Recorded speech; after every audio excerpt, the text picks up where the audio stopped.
So, hello, Yotam. Um, I'm about to continue the story, but just to give you a overview, um, this is about Harun, whose father is Rashid, who is a storyteller, who has lost his ability to tell stories, um, and he was getting himself into difficulty. He had a job with the Politico. Um, I forget his name, but he was obnoxious, and um, and Rashid was only able to go, oh, oh, oh, instead of telling his stories. So Harun decided he would go and see what he could do to find the source of the stories and the stream of stories in the ocean of stories. And he flew on a mechanical bird. Um, he rode, I think, in a bus. And he's now trying to get to the village of Chop, I think. I'll find out exactly what the name is when I continue to read. And I think he's almost there. So let's see what's going on in the story. It's a Gump is the name of the city, and it's guppies who live there. And there's a king, and there's a Prince Bolo. And in the throne room of the palace, Rashid the storyteller was telling his story to Prince Bolo. General Kitab, the speaker, and the walrus. King Chatterjee had retired, meaning he went to bed, feeling unwell because he was worrying too much about his daughter Batsheet. He was wrapped in a blanket and had his feet in a bowl of steaming hot water. How I arrived in Gup, you will be wondering, he began, sipping a bowl of soup. It is through certain dietary procedures, dietary meaning how you eat. Harun looked disbelieving, but the others were listening intently. As a frequent insomnia sufferer, this is Rashid now speaking, his father. Rashid went on, I have learned that particular food things, properly prepared, will A, induce sleep, but also B, carry the sleeper wherever he may wish. We call it dreaming. It is a process known as rapture, and with sufficient skill, a person can choose to wake up in the place to which the dream takes him. To wake up, that is to say, inside the dream. I wished to travel to Gup, but owing to a slight directional miscalculation, I woke up in the twilight strip, dressed only in this inappropriate clothing, and I froze. I confess it freely, I froze half to death. What are these foodstuffs, these food things? The walrus asked in a very interested voice. Rashid had recovered sufficiently to make his mysterious eyebrow face and reply. His eyebrow face was like this. Mm-hmm. Something like that anyway. Ah, but you must permit me my little secrets. Let us say moonberries, cornet's tails, planet rings, washed down with a little primal soup. Primal means from the very beginning. This soup, by the way, is very fine, he concluded, on, on a different note. If they believe that story, they'll believe anything, Harun thought. Now surely they'll lose their tempers and give him the third degree. Third degree, at least in English, means to question somebody in a very intense way.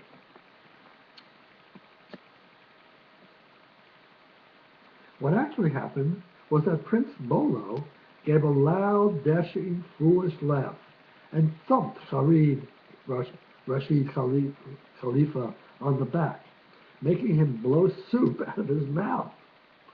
"A wit as well as an adventurer," he said. "Good fellow, I like you well." And with that, he slapped his thigh. What credulous, that means people who believe anything, souls these guppies are, Harun mused. And gentle, too. If the genie could have fought me for his disconnecting tool, but he made no attempt to get it. Not even when I was out cold, unconscious.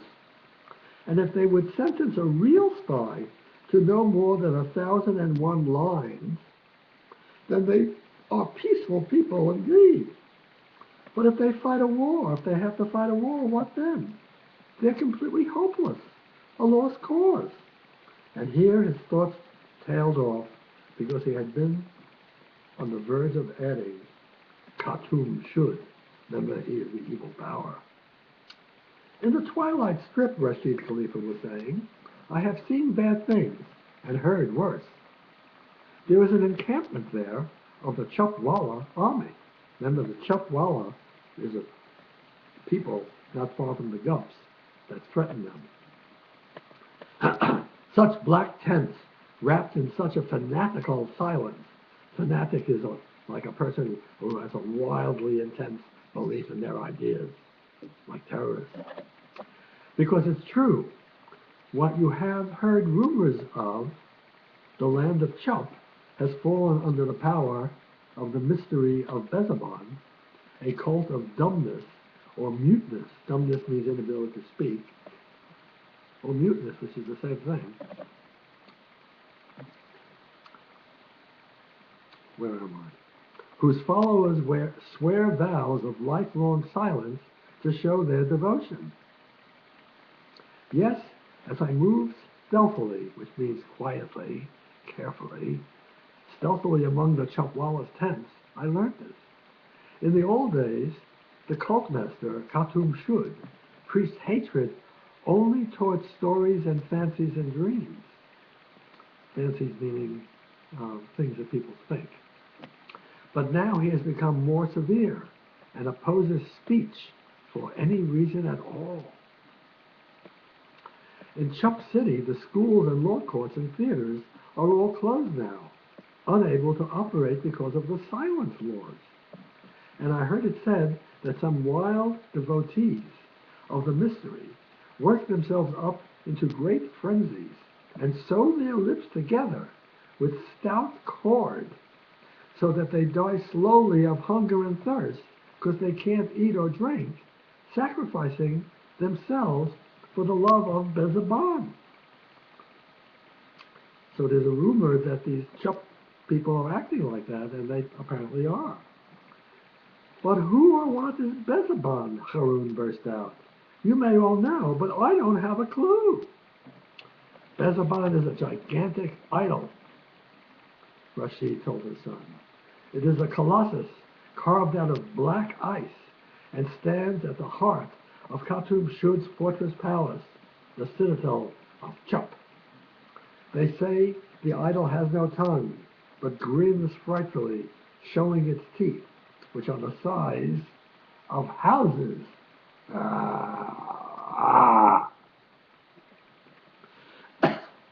I think I wish I hadn't asked that, said Harun. Chupwala soldiers were flitting around in the murky twilight, Rashid resumed his story. They wore long cloaks through which swirls, meaning the fabric sort of turning around. I sometimes caught sight of a cruel, dully glinting dagger blade. But, sirs, you know the stories about Chup, that it is a place of shadows, of books that wear padlocks and tongues torn out, of secret conspiracies and poison rings. Why should I wait near that awful camp? With bare feet blue with cold, I went toward the distant light on the horizon. As I walked, I came to Chatterjee's wall, the wall of force. Chatterjee is the king, is he not? And, sirs, it is in bad repair. There are many holes, and movement through it is easily achieved. So the wall to the city of Chup can be gotten through. The Chupwalas know this already. I saw them across the wall. I witnessed the kidnapping of Batcheat with my own eyes. What's that you say? Shouted Volo, leaping to his feet and striking a dashing but slightly foolish pose. Why have you waited so long to tell us? Downs, proceed, for pity's sake, proceed. When Volo spoke like this, The other dignitaries all looked vaguely embarrassed and averted their eyes. It's interesting. Rashid can't tell stories that he makes up, but he can tell the story of what his experience was. So Rashid continued, I was struggling through the tangles of thorn bushes toward the ocean's rim, the ocean of stories, when a swan boat of silver and gold approached. In it was a young woman with long, long hair, wearing a circlet of gold and singing, please excuse me, the ugliest sounding song I have ever heard. In addition, her teeth, her nose, you needn't go on, the speaker of the chatterbox, remember that's the Knesset of Chup, interrupted. That was Batsheet, okay. Batsheet, Batsheet, lamented Bolo, shall I never hear your sweet, sweet voice, or gaze upon your delicate face again? It's funny, because they just said that the singing is ugly and the face is worse. What was she doing there, the walrus demanded. Those are dangerous parts, places to be. Here, if the water genie cleared his throat.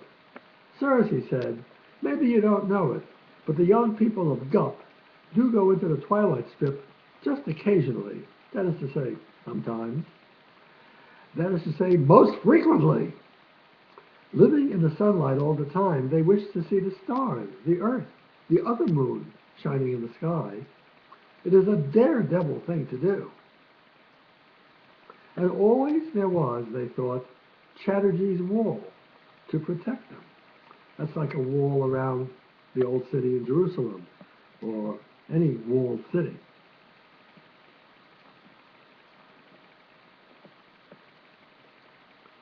Dark, my sirs. It has its fascinations, mystery, strangeness, romance.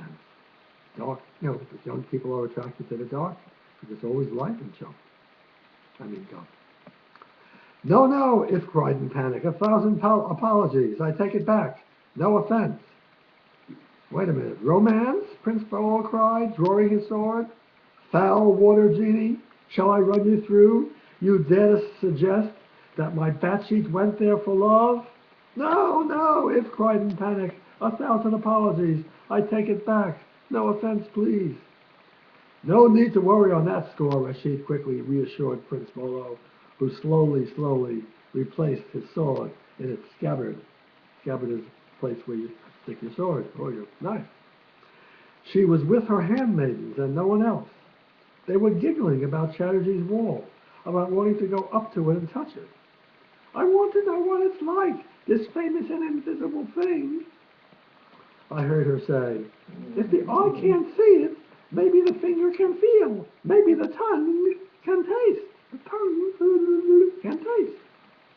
Just then, a Chupwalla party, which unknown to Batsheet or myself, had been watching the princess from the stone bushes, this is Rashid continuing to tell the story, having plainly come through a hole in the wall, seized the ladies and carried them off, kicking and shrieking toward the tents of Chup.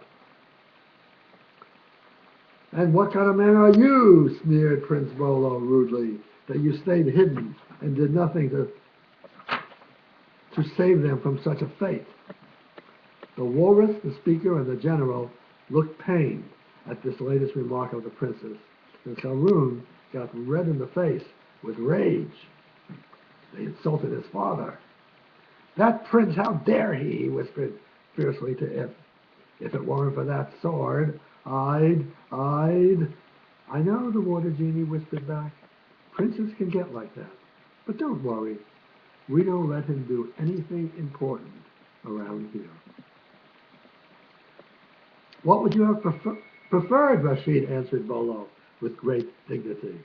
That I, unarmed, dressed in a nightshirt, half dead with cold, should have leapt like a romantic fool from my hiding place and got myself captured or killed? Then who would have brought you the news? Who would be able now to show you the way to the Chupwalla encampment? You be a hero if you wish, Prince Bolo. Some people prefer good sense to heroism. I think there's a saying in English where they say, fools rush in where angels fear to tread.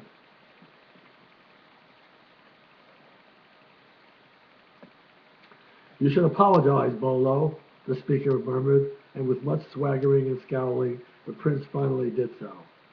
I was too sharp, he said. Truly, we are grateful for your news.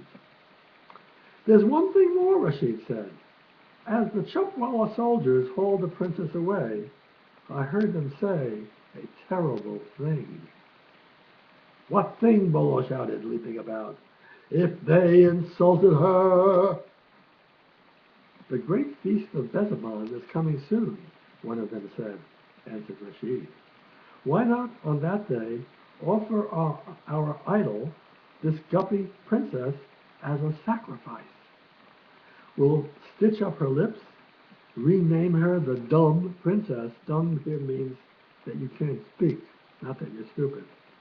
The princess Kamash, which must mean dumb in their language. And then they laughed. A hush fell over the throne room, and of course it was Bolo who spoke first. Now there is not a second to lose. Assemble the armed forces, all the pages, every chapter, every volume. It was pretty funny because everybody in this army is either a page or a chapter of a book or a volume of a book. To war, for Batshit, only Batshit. For Batshit and the ocean, the walrus reminded him. Yes, yes, Prince Bolo huffily said. The ocean also. Naturally, of course, very well. If you wish, Rashid, the storyteller said, I will lead you to the Chupwalla tents. Good man, Bolo shouted, thumping him on the back again. I did you wrong. You're a champion. If you are going, Harun said to his father, don't think you can leave me behind. Okay, I will make this the end of this chapter and also say, hi there, Yotam. I really miss you and Grandma misses you. We have your painting still up on the wall because when we had that artist come to visit, she liked it. And other people did too. So we're keeping it on the wall. And it looks very nice. And I guess that's all. The only thing I told you I would do, I haven't done it yet, is show you that those mulberry trees that we cut, there are little green leaves coming out. Although it's the fall now, not the spring. You know, winter is coming. So nothing is really growing very well. And there aren't that many buds coming up. In the spring, I think a lot of them will come shooting up. And I look forward to the spring. Going to have a nice cold winter now. So I'll end this now and I'll start another one. Bye-bye for now, sweetheart.